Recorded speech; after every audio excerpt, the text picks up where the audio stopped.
we're back with episode 28 Bacot soal kemajuan film Indonesia. This is Alessandro Mulya from Randomness Personified. And don't go anywhere, because here you'll be in for a penny, in for an experience. The story, and I have to say it's been a long awaited story, at least for me ya kan. Aku seneng banget sebagai seorang sinias dan anak multimedia melihat kemajuan film Indonesia. Dan ada banyak sekali, seabrek bahkan, kayak tiap seminggu sekali, 2 minggu sekali aku ke bioskop, selalu ada film-film baru dari Indonesia dan jujur itu ngebuat aku sangat-sangat seneng sih. Dari zaman-zaman dulu kayak film Indonesia yang jarang banget, kayak mungkin berapa yang emang benar-benar masuk di layar lebar dan dari sutradara yang itu-itu aja. Sekarang kita ngelihat banyak sutradara baru dengan genre film yang benar-benar berbeda-beda. Itu benar-benar bikin aku genuinely happy sih. Seneng banget. Dan dari banyak sekali, seabrek sekali film-film berkualitas Indonesia yang dibuat belakangan ini, dan dari banyak genre dan gaya bercerita mereka, berbagai sutradara dan aktor aktris berkualitas, film Indonesia jelas tidak dapat terbantahkan lagi, at least from me ya kan. Kalau perfilman Indonesia ada kemajuan yang benar-benar pesat gitu. Dan dari sini apa sih kira-kira selanjutnya bagi perfilman Indonesia? That's the story in short notice. Dan the lesson. Aku bakal ngebagi podcast ini memecah ini menjadi genre-genre yang berbeda, genre-genre perfilman Indonesia yang berbeda, dan aku bakal ngebicarain beberapa yang udah aku tonton, dan aku nggak akan banyak membahas kayak sutradara yang berbedanya atau apanya yang berbeda. Genre yang berbeda biasanya sutradaranya juga beda, writing stylenya juga beda dan sebagainya. Walaupun memang ada beberapa sutradara yang bisa menggarap horor dan komedi, ada beberapa yang bisa menggarap drama maupun thriller, tapi kali ini aku bakal membahas dari sisi genre perfilman Indonesia itu sendiri. Yang paling pertama itu adalah film-film bernuansa quarter life crisis, ala-ala anak muda, mungkin nggak anak muda ya, anak-anak profesional gitu, seperti Nanti Kita Cerita Tentang Hari Ini dan Kukira Kau Rumah. Sebenarnya kalau menurut opiniku ya, dengan majunya perfilman Indonesia saat ini, itu juga diiringi dengan majunya skena musik Indonesia juga. Dan kita udah beralih dari masa-masa dimana musik kita kemayun menjadi musik-musik sad boy, soal kehidupan ya kan. Banyak sekali musisi Indonesia yang sedang naik daun sekarang, banyak memproduksi lagu dengan lirik-lirik yang membuat kita banyak bersyukur mengenai hidup, yang membuat kita banyak menitikkan air mata sih dari lagu-lagu itu. Seperti dari Feby Putri, dari Firsa Besari, dari Kunto Aji, Hindia bahkan. Ada banyak sekali musisi-musisi yang benar-benar mengulik rasa sedih dari kita. Seperti juga lagu dari Gita ya kan, Takut Dewasa, ada juga lagu dari Kunto Aji, Pilung Biru, Secukupnya dari India. Itu juga sedikit banyak mempengaruhi perfilman. Seperti Nanti Kita Cerita Hari Ini dan Kukira Kau Rumah yang juga diangkat dari sebuah lagu dengan judul yang sama. Bagaimana sebuah permusikan itu mampu mengangkat sebuah emosi yang dulunya jarang dibahas ya kan, yaitu topik-topik mengenai kesehatan mental dan kesehatan mental di anak muda yang dari dulu jarang banget dibahas. Perfilman Indonesia juga merasakan hal itu. di mana nanti kita cerita tentang hari ini juga diangkat dari novel, dari awareness yang sama, yaitu kesehatan mental. Dan film-film bernuansa quarter life crisis ini kurang lebih menurutku mengajarkan kita untuk berbuat sesuatu, mengajarkan kita untuk bersyukur dan juga berusaha, mengajarkan kita untuk lebih aware soal hidup. Yang aku tangkap dari semua apa ya, kultur yang beralih ke lebih aware tentang mental ini adalah it's okay to take a break sometimes. Kita juga manusia, kita tempatnya salah, kita bisa berbuat salah. Kadangkala beberapa mimpi dan apa yang kita inginkan dalam hidup juga kadang tidak bisa terrealisasi, and that's okay. That's that's kind of the point actually. Kayak apa ya? Film-film ini ada untuk bukan mengasah ya, lebih ke mengarahkan mental kita tentang kayak kita harusnya bisa lebih dewasa dalam menyikapi berbagai hal. Dan film-film ini pun juga mengangkat topik-topik keseharian, entah itu keluarga, romansa, masalah kuliah, ataupun edukasi dan sebagainya. Jadi kayak apa ya?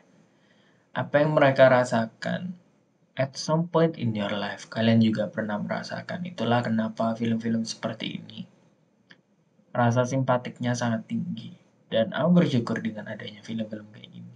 Semoga ini bisa meningkatkan lebih banyak awareness tentang kesehatan mental, apalagi di anak muda dan juga orang tua, yang sebelumnya jarang banget keangkat. Yang kedua, film bernuansa komedi dengan cerita. Seperti film Cek Toko Sebelah, Gara-gara Warisan, Susah Sinyal. Itu adalah film-film yang komedi. Kalau kalian lihat cast-nya juga kurang lebih sama, kurang lebih itu juga. But that's the thing gitu loh. Dalam film-film komedi kayak gini, kurang lebih plotnya akan nyaris hampir selalu happy ending dan kalian juga akan banyak melihat comic relief di dalamnya, ada banyak gag dan guyonan. Dan film-film ini film yang cocok untuk kalian datang, maupun itu sendiri, maupun bawa temen ataupun keluarga gitu loh. Film-film ini emang dirancang supaya kalian yang back moodnya lagi jelek gitu loh, bisa naik gitu.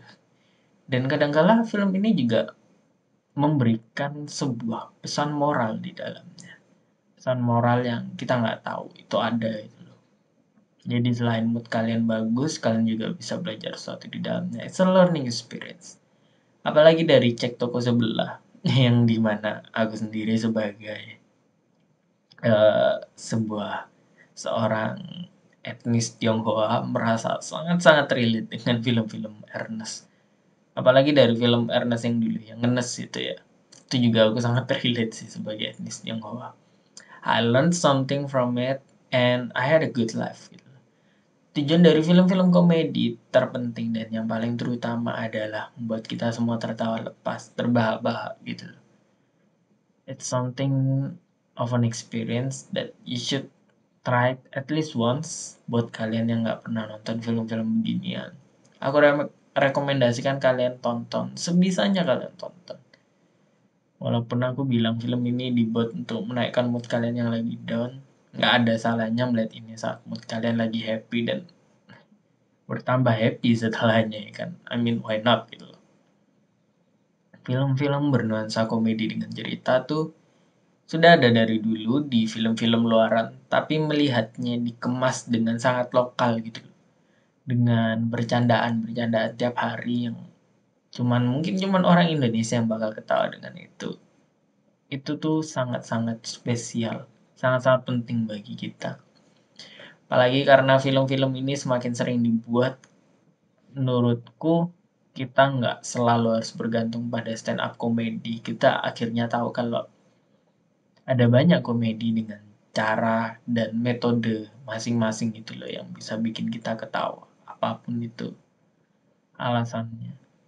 Dan bagi aku yang pernah ikut tour stand up komedi dan sebagainya, tertawa tuh adalah sesuatu yang menyenangkan. Ya namanya juga tertawa ya kan. Kenapa nggak menyenangkan? Semakin sering kita nonton film ini, walaupun emang cuman comic relief, but it's important. It's important to know. It's important to watch these movies every once in a while, I think. Karena ya semua orang butuh tertawa dalam hidupnya. Yang ketiga. Yang ketiga adalah film bernuansa horor.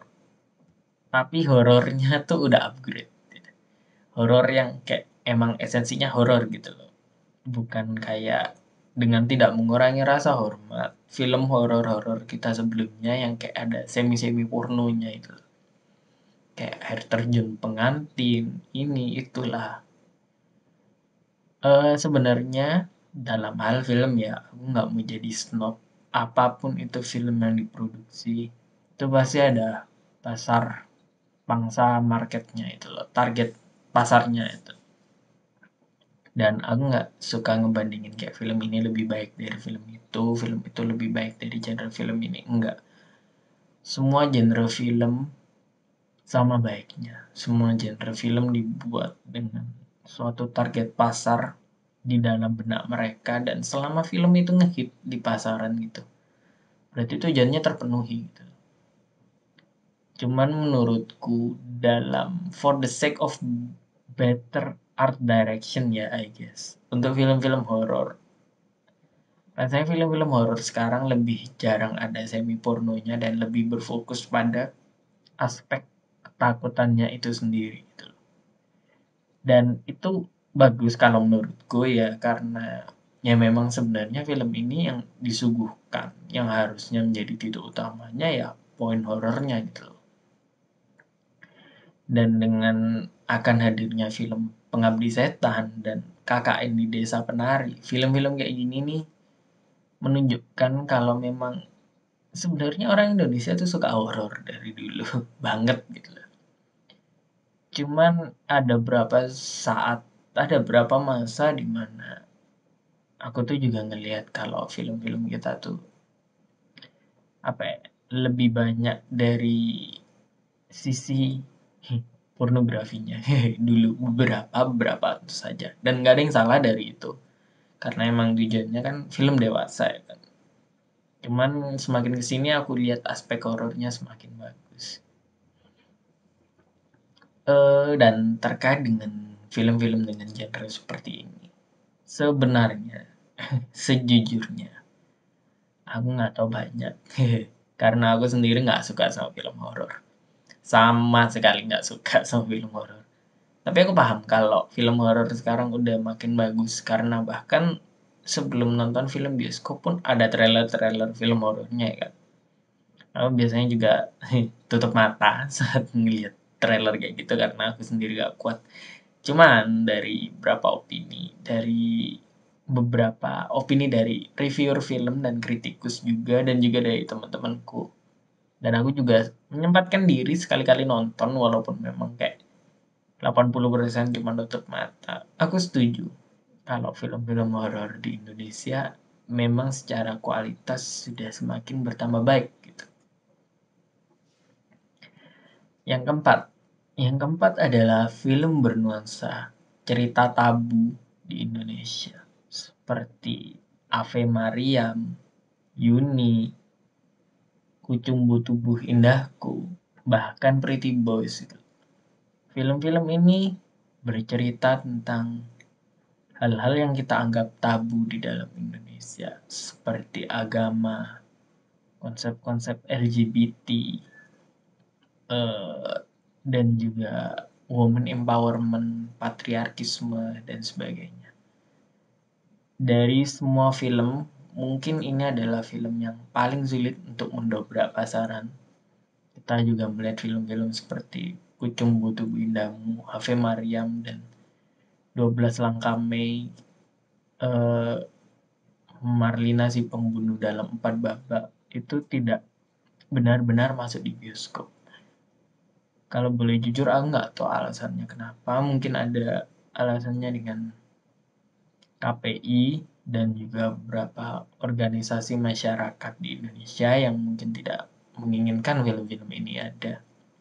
Tapi bagi kalian yang mau melihat film-film seperti ini, ada banyak di situs streaming favorit kalian, maupun itu Netflix atau Hotstar, biasanya di situ ada. Aku menyukai film-film kayak gini karena ini benar-benar membuka mata kita dari semua genre film yang sebelumnya, yang benar-benar syarat dengan isi cerita dan realita yang benar-benar pahit yang kita telan sekarang adalah film-film seperti ini. Film pada umumnya adalah sarana untuk bercerita, ya kan, storytelling. Dan film cerita tabu ini juga bercerita tentang sesuatu gitu loh. Tapi entah kenapa jarang bisa diterima oleh masyarakat, dan itu amat sangat disayangkan kalau menurutku. Karena ada lebih banyak yang bisa kita gali dari topik-topik tabu yang ada di masyarakat daripada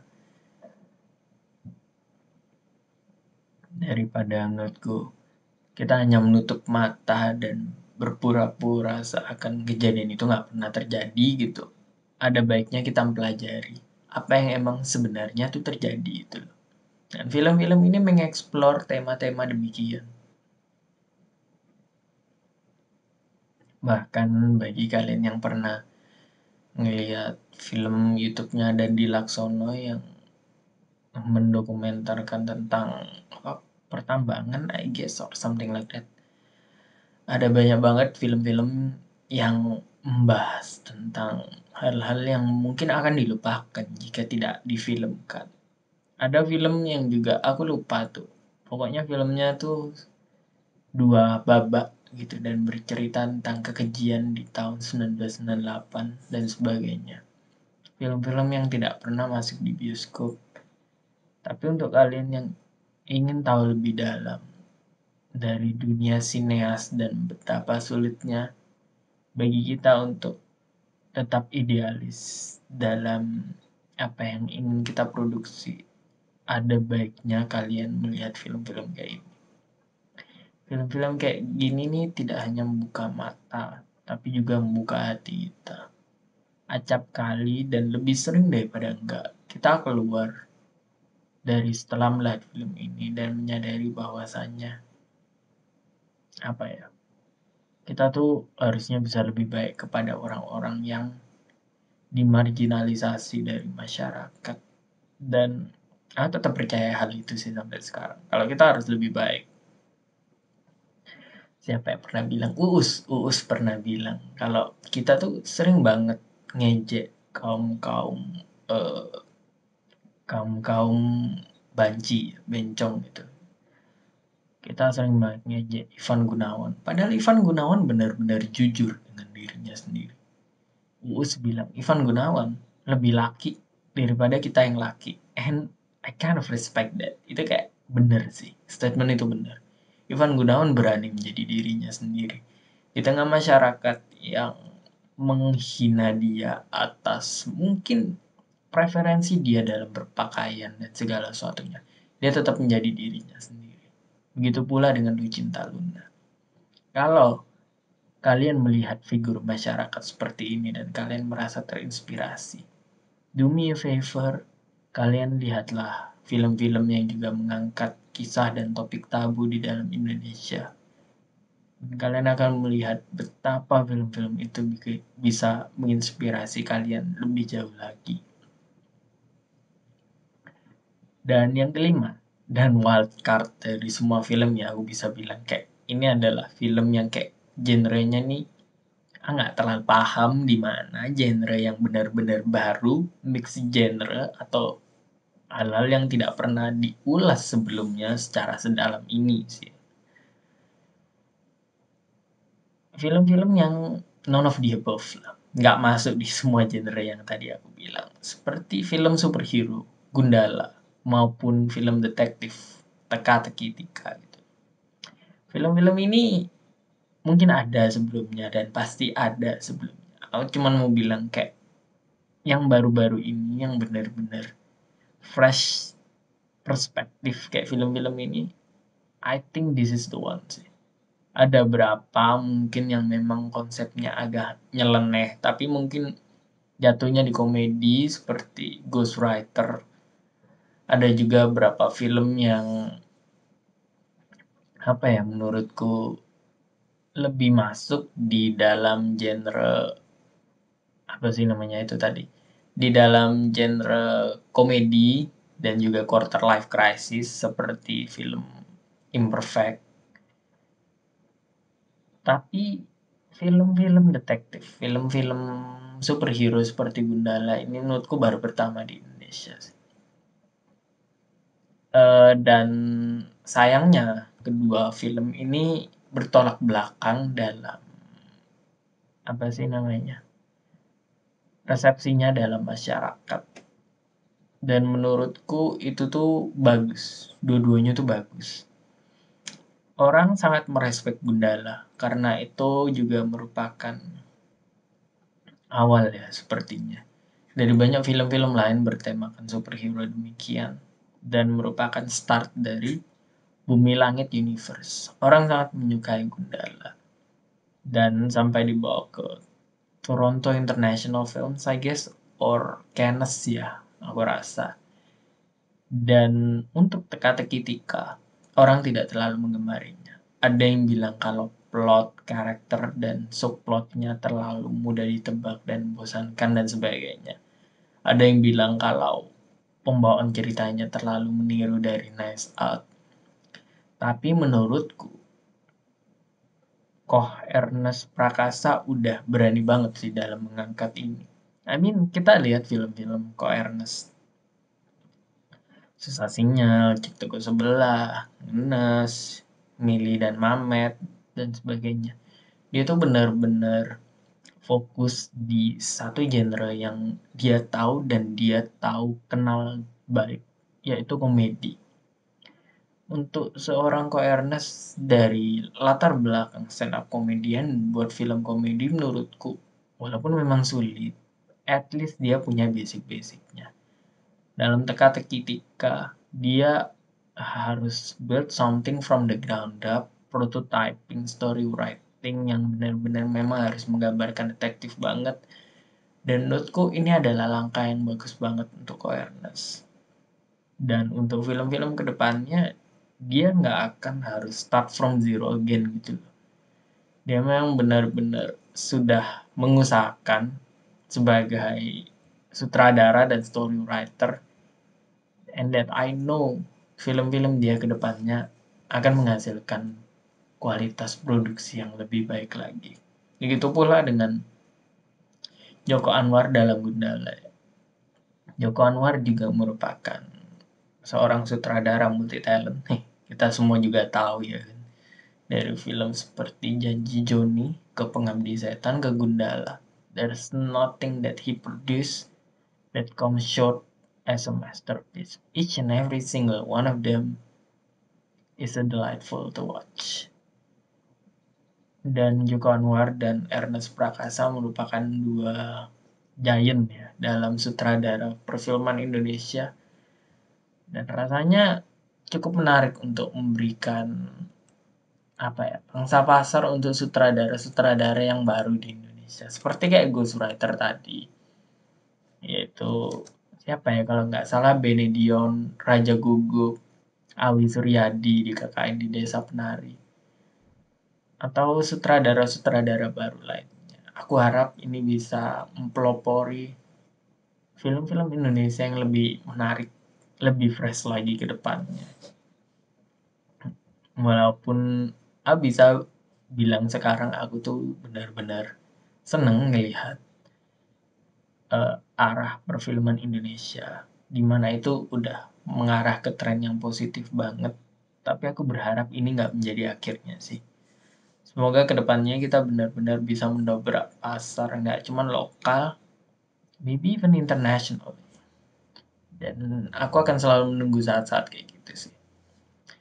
Aku benar-benar berharap yang terbaik untuk perfilman Indonesia ke depannya. Entah itu bakal lebih banyak original idea, film-film yang kita nggak tahu sebelumnya, film-film single stand apa sih yang kayak sekalian selesai gitu, atau film-film yang berlanjut kayak Cek Toko Sebelah itu dan Susah Sinyal sekarang udah ada seri berlanjutnya kalau nggak salah di Disney Hotstar. Dan itu juga langkah yang bagus untuk perfilman Indonesia gitu loh.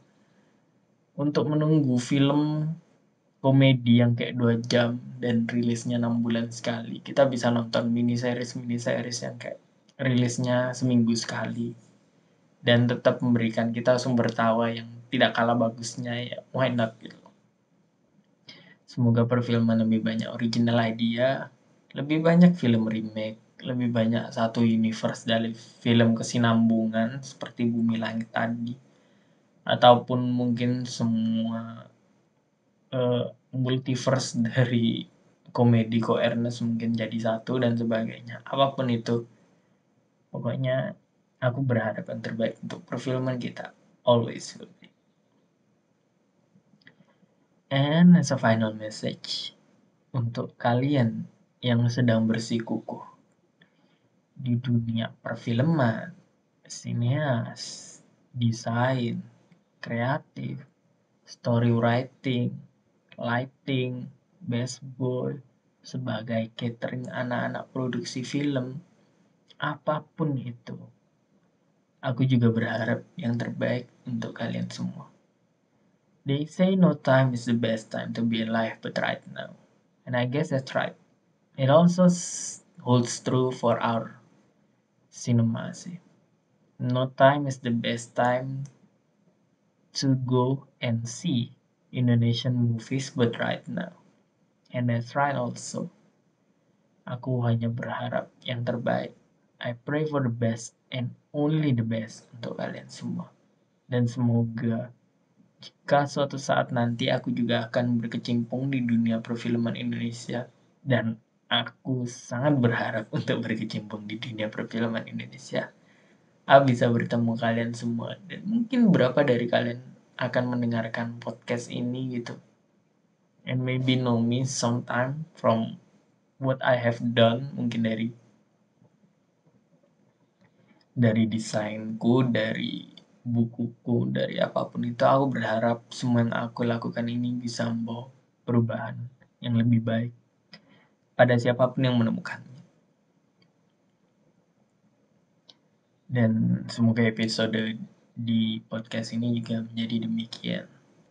Kita akan tutup episode ini dengan jargon kita. In for a penny, in for an experience. This is Alessandro Mulya from Randomness Personified. Signing out. Peace.